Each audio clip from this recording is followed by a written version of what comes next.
Welcome to the Didi and Lital Show. Advice, thoughts, and stories from a married couple on cybersecurity, technology, and life in general. Now here are your hosts, Didi and Lital. Hello and welcome to the Didi and Lital Show. It's another week. Hi Didi, how's it going? Things are looking up. Shoresy's coming up for a new season. If anybody, You're not saying awesome because I'm not saying awesome because everybody's saying no. we're not okay. We're not okay. Still not okay. No, we're not going to be okay for a while. Yeah. So But on a humoristic side, producer Dave and I were talking about History of the World Part 1, Mel Brooks, movies that you can never make ever again. I think between History of the World and Blazing Saddles, I think it's very, very safe to say that because he did try it with Hulu to have like a new version of something like this, and it's It actually wasn't that bad. I encourage you to. I watched it, but you didn't love it. You can't do raunchy like you used to do. True. And you can't say things that you used to. But the thing that you can say is Mel Brooks is a philosopher, and he goes to the unemployment office, and the unemployment guy says, "What do you do?" And he says, "I pontificate on the something of the world." And he said, "Oh, so you're a bullshit artist. Did you bullshit today? Did you bullshit yesterday?" Yes. And I think as somebody wants to listen to us, they can be ready for bullshit. saying we're BS artists. Yes. No, we're journalists, which is the same thing. I'm a marketeer. You said that I lie for a living. Yes. Lawyers, this is the difference between marketeers and lawyers. When you deal with lawyers, you assume that they're going to lie. When you talk to marketeers, you assume other things. Artist. Yes. Oh, a bullshit artist. Yes. That's all there was with that. Yes. Okay. We have a few listeners, so maybe they think that we give them a little bit more than just bullshit. Oh, well, I hope so. we give them serious content. No, we're entertainment. I hope so too. Yes. Yeah, we didn't have dinner together for a while because you've been traveling and you had the offsites and stuff. So, but let's talk about what we want to share today. Relocation. Yes. So without, taking any, like a lot of people in the midset of moving or considering moving or changing locations for all kinds of reasons. Some friends, some families, and not just from Israel. But you have a lot of turbulence is happening. Israelis trying to bail, but there's also a lot of people that want to change scenery. Yes, and that's legit. It's very People legit. need a little bit of a refresh. And since we are almost celebrating soon 12 years for What do you our... mean soon? We relocated in August of 12 years. Yeah. Yeah, sorry. Yeah. My It's Didi 11, math. yeah. It's Didi math. So, and I lived in the U.S. before that for my studies. So we have a little bit of perspective, and we want to share some of our tips and thoughts and things you should consider. We're not relocation experts. It's not what we do, but from people that moved around, and we know what people that will move will go through, at least in some aspects.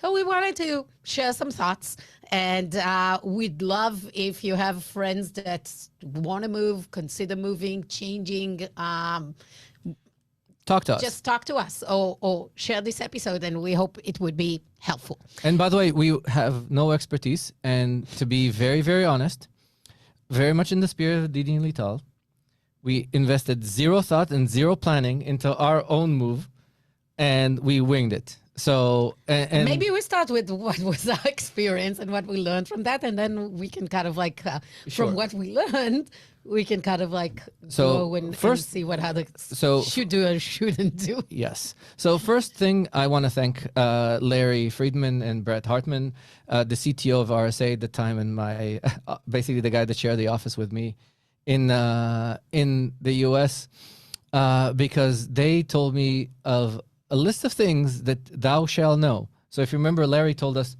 only buy new construction. Only buy new construction. When you're an Israeli and you live in cinder house blocks and you move to the US and you move to this paper mache construct that they call houses, that the strong huff and puff will knock them down. You want to have a new construction. You don't want to deal with any of the mechanics. Yeah. You're moving into the No, deep of things already. But that was important. So these are two tips: new construction, and the other one was have a built-in garage. And it kind of led into the things that you need to understand, that the weather is very different. Weather changes how you feel in life. Like my sister gave me a call this morning and said she wants to move to Vancouver. Vancouver, Pat, is a more communist version of Redmond. It's basically if you want to live in Seattle or Redmond, Washington, and you want a communist version of that, you cross the river and you live in Vancouver. You still have the fun 300 days of rain, but you get to enjoy long lines if you ever want an MRI. So if you want to go to the dentist, you cross the river and get it. So let's take one step back. Yes. You're like, of course. you banged on your bullshit. So Yes. I think the point is there are some core things when you're changing your life, when you're moving, and if it's a longer term move, like if you're coming for 1 year, go and explore. You're a tourist. Basically, I can tell you, I moved for less than 2 years to do my studies at Columbia University. Yes, that's my alma mater. Now I'm pissed at them, and I send them multiple emails this week with the way they treat Israeli and Jewish students. That's a different story. But that is something you don't need to think about for too long, because if you're moving for 1-2 years, you're doing a postdoc, you're doing an MBA, you just move for a quick relocation and you have a ticket back, you have to go back. It's a completely different story than a long-term relocation. So if you are moving for a short-term, go wherever. Go explore the world, have fun, go to a place that is as different as possible from the way you live right now, because for me, it's an exploration. It's something you should be doing in life. It's a way for you to be on your tippy toes and not, be complacent and be humble and see different things. And it's an important experience. If you are planning a longer term, and maybe you are considering, and you don't know if it's a longer term, but if you have a family, you're gonna kind of like take your life for more than 2 years into a place. I think what Didi is saying, more than, the obvious thing of where I'm going to work, where my kids are going to go to school, what kind of community, do I like it, do I not? Those are the obvious thing. I think people don't talk about the non-obvious things, which are extremely important for the day-to-day, but are hard for us to grasp, which is things like the weather, how many days of sunshine you actually have. Yes. To your point, Vancouver is not the shiniest place. If you're an Israeli and you grew up with 300 days of sunshine, and you even in a rainy day, at the end of the day, the sun comes up, and the sun. Remember in that song that Jonathan Geffen says, "The sun is sick here." It's a very different sun. You're used to coming out, and if you don't put sunglasses, you basically go blind on the way to the car, and suddenly you live in a haze and drizzle. It affects your state of mind. It makes you depressed. Lital was really, really winter depressed. Yeah. There's other things that really impact you. The fact that bread is not what you think it is. Remember the first time we used Wonder Bread, and the bread did not grow mold for like 4 weeks. And I said, well, if the mold doesn't want to eat it, maybe we shouldn't eat it. And which goes to 95% of commercial food sold in the U.S. Yes. Yeah. Another thing is like, so when in most parts of the world, math has one answer because math is precise. And I remember Ron's teacher telling me, well, the answer is debatable. I said, no, it's math. There's right and wrong. She says, no, we don't teach right and wrong. And that was the point where we decided that Newton public schools do not know how to teach math, and that's why our kids are in RSM. Because math is not debatable. That's not a question. So yeah, there are those subtle things when you think about That's not subtle. No, actually, to even, is there a word for subtle in Hebrew? No, there isn't. Of course, because nothing is subtle. Nothing is subtle. But there are things in life that you should be aware of when Yes. you choose where to live, and it's hard to actually know about and to even kind of compare and contrast Yes. options And when you here's- think of where do I want to move. And here's where I'm going to go on my soapbox. And most Israelis, and basically most Europeans as well, because we were dealing with this with our nannies, and basically most people are kind of idiots about the U.S. So everybody wants to go to San I Francisco. guess also about Europe too. Yeah. I mean, Well, Europe, like you just need to see the movie Eurotrip and you kind of get it. It's like, it's a tiny little dump. like, where do you want to live? I want to live in New York City, San Yes, Francisco, so- or London. So let's take a look at the shitholes of the world that nobody actually should live in. And my pet peeve, New York is a dump. Besides being dirty and being a dump, you pay 12% tax on everything. Taxes matter. Terrible school system. Terrible school system. And there's so much wrong. And you end up paying most of your salary for rent. But the common Israeli thinks that I want to come to America and live in New York. Yes, no, you don't want to live in New York, because even most Israelis, if they have more than one child, and most Israelis, 3 is the new 4 and 4 is the new 5 and whatever, they need to think of where they park their minivan. So they end up in Livingston or Tenafly, and you don't actually live in New York, and you end up in one of the suburbs. In general, the U.S. is very suburb oriented. I remember a guy had the very rude awakening about relocation because he moved to Overland Park near Kansas City. Kansas City. Yes, which is another thing that you cannot assume by a name that you're in where you think it is, because Kansas City is not actually in Kansas. He moved to Overland Park in Kansas, and he discovered that the houses were new, the roads were cleaned, everything went according to a schedule. And when he moved to Massachusetts, he discovered that our roads look like a tank drove over them. That's just Newton. It's not just Newton; it's everywhere here. Needham is great. Needham is great, but roads in Massachusetts in general are Yeah, kind of shitty. Yeah. There's no light. There's no light. There's no light anywhere. We care about the environment and the Yes. animals, but not the people. Exactly. So you driving can't. the The road. people driving on the road. There's no lights. The houses are, as I said, the houses are old. The streets were built for carts. There is not even lighting in houses. Yes, exactly. People And like sitting in the dark. so he It's moved, like your Polish grandma. and then he discovered about Massachusetts. So he moved from Israel to Kansas to Massachusetts, and was pining for Kansas happily ever after. Another thing is, like, everybody wants to go to Miami. Miami, Not me. well, yes. Well, there is some to say about moving. If you move from a warm country to move to another warm country, but Well, if you move from Netanya to Miami, no, it's not even that. So my thoughts on this is, before you move to Miami, read about Tampa. Now, the advantage of Miami versus New York, by the way, if you are an Israeli, be aware that at least you get less taxes.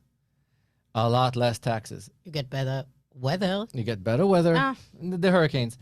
the hurricanes. Yeah. But if you actually want to put your toe in the water, you actually want to move to Tampa, because the Gulf of Mexico is a lot nicer and a lot warmer, and is a lot more what we know. I think this year was the first hurricane in years that Tampa got. Exactly. So- Exactly.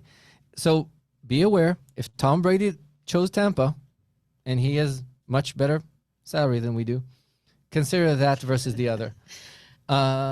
So this is where you need to understand how the world works versus the shiny stuff. Next is Yeah, to summarize that, the place that you like visiting for vacations is not is not a place to go live in. Yes. Vacations are where you are spending money, having fun. It's not your day-to-day life, Yes. and you see the world through really different lenses. So if you consider going to places in Europe you visited before, places in the U.S., you take off this tourist lens, again, if you go to 1-2 years, yes, again, it's an extended vacation. It's never an extended vacation. We said, yeah, we're going to move for a couple of years. You and I, 12 years later. No, you said you're not doing it if I'm not committing that it will be that at least 3 years. I'm giving it 3 years chance. Yes. So it was 3 years. We never had 2 years in the agreement.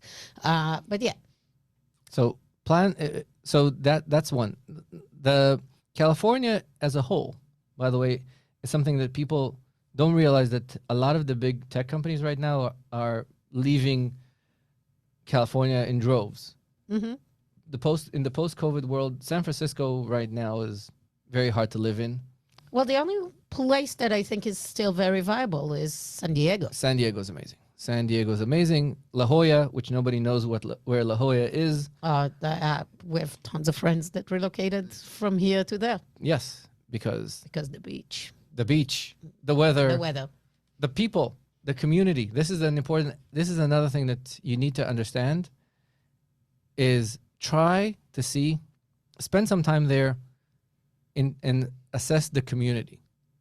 A lot of times you think when you live in a certain place most of your life, you get used to the fact that you can call mommy and help her when kids are sick. Now mommy's, your neighbor.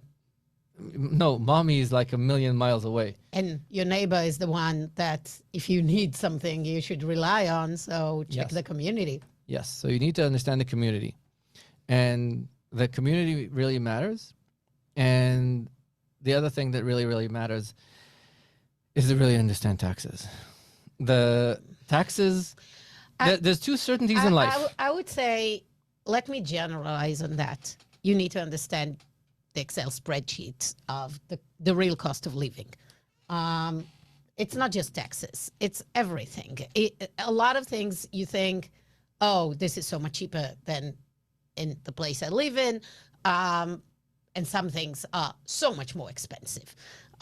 You need to think about, health insurance, and will you have an employer that will cover that? You need to understand cost of education, private school, public schools, until the age of kindergarten. In most places, you need to spend a fortune on daycare. So there are all those kinds of costs that you need to put into an Excel spreadsheet and figure them out. Taxes are part of this. So I think there is a bigger picture of whatever you think about the cost of living that you will have, it will be different. And I think I've seen a lot in relocation groups on Facebook and things like that. There are a lot of people that give examples, so can help you with kind of real life simulation of what things would be.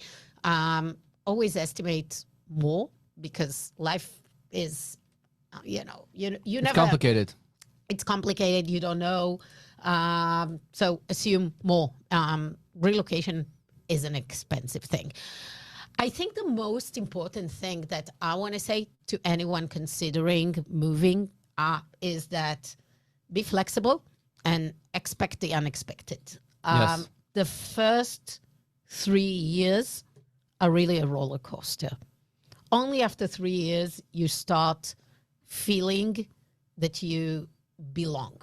And I think this is something I want to say that is important when you move. That's why I'm saying when you are 2 years in a place, it's not home. It's the new place you are at.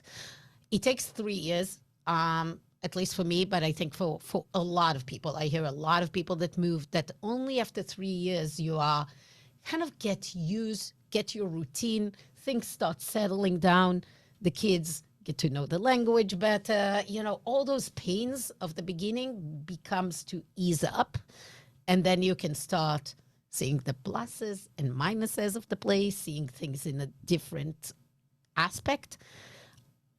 Changing immigration, changing location is a tough thing.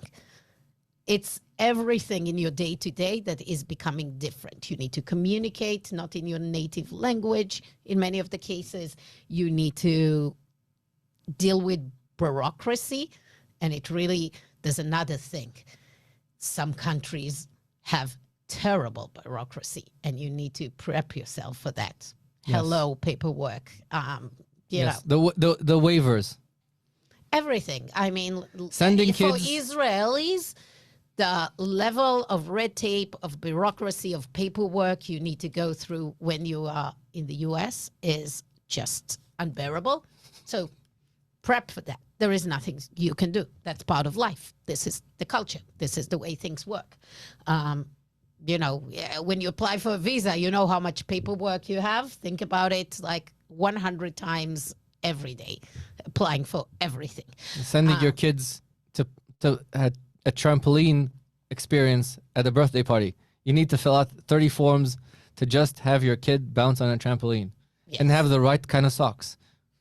Oh yeah, I love I love it. $5 more to buy the right socks for like jumping on a trampoline. Exactly. Because it's not safe to jump on a trampoline, and there is a liability if And you need to take a training video. And you need to take a training video. I love the training videos. Exactly. As if you're about to, I don't know, shoot a rocket. Yes. Sorry. All those metaphors we have today. Yes. So I do want to say, take a breather. And for that, a community is helpful, because to go through those 3 tough years of a change, the kids, the emotional roller coaster, the hurdles, the community can help and ease up some things. So that's definitely something to bear in mind. Use the community. Find a place where you have a community. What else? The cars. What about the cars? So this is They're cheaper. Forget the cheap and expensive. This is an important lesson to learn. When you're someplace, walk around, look at what people are driving. There's a reason why they're driving that. So you'll see a lot of people coming from warm weather countries, and they say, "Yeah, why do you need that 4-wheel drive?" Or certain people, I will not point fingers, that said, "No, minivan is a bad idea. I want to drive an SUV." And you see like a bazillion Siennas. If you go to the JCC and people have kids, you'll see about 15 silver Siennas one by one. If you see everybody's driving a Sienna, ask yourself, why is everybody driving a Sienna? Do I need to be a smartass and get an Explorer?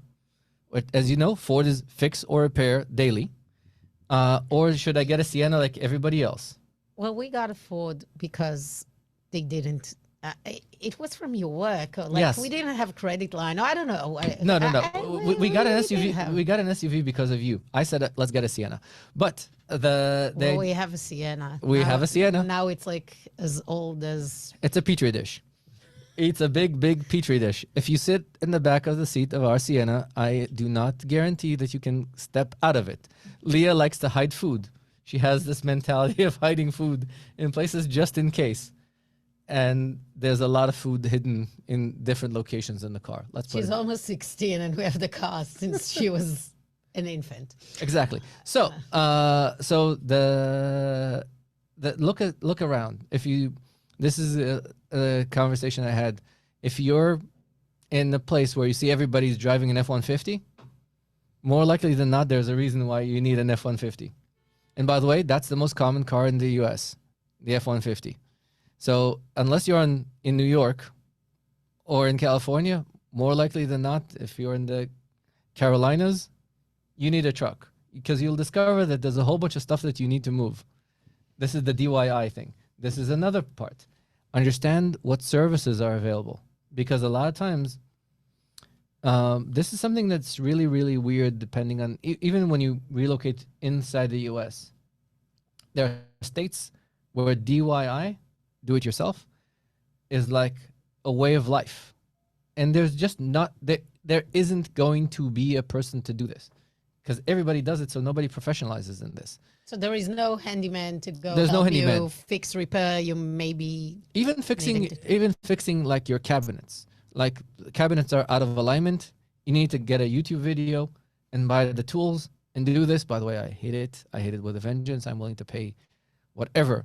This is why nothing is fixed in our home. No, because I don't DIY. I will... Me neither. Yes. No, but you pay for it. Yes. So this is something you need to understand, even moving between places, because you'll see that New York and the Californias have more handymen. If you're moving out of them, you might end up in a place where you need to do a whole bunch of stuff. So looking at the cars. It's just different. I mean, you cannot plan that when you're moving to a place. That's the thing. You need to know that you're coming to a complete new sets of rules and behaviors and traditions. And you need to learn, embrace it. If you really hate it, consider moving to another place. And if not, I telling you, in 3 years, you'll get used to it. Some of it you'll change and gonna like. Few things you're still gonna hate, and you'll make jokes. Some things you'll find a way to hack and solve. Yes. But it will take you 3 years. So that's brace for it. And that's why people that have been through immigration are more resilient, Yes. because they've been through change and suffered and went through that. Another thing. Yeah. Pay attention to fashion. That's another thing you need to understand. So certain people, again. There is no fashion. There is. So the number of snow boots that we as a family had to endure because of your denial that there is no snow. And you thought that There is no good-looking snow boot. there are no good-looking snow boots. Also, No. parka is not something that looks good. Exactly. You look like a Michelin. A Michelin tire. Yes. Tire, yeah. You need to embrace the suck. You need to come in. So one of the things you need to understand, if you're moving to a place that's very different than where you are. So my buddy Tarek, I don't know what Dennis was thinking.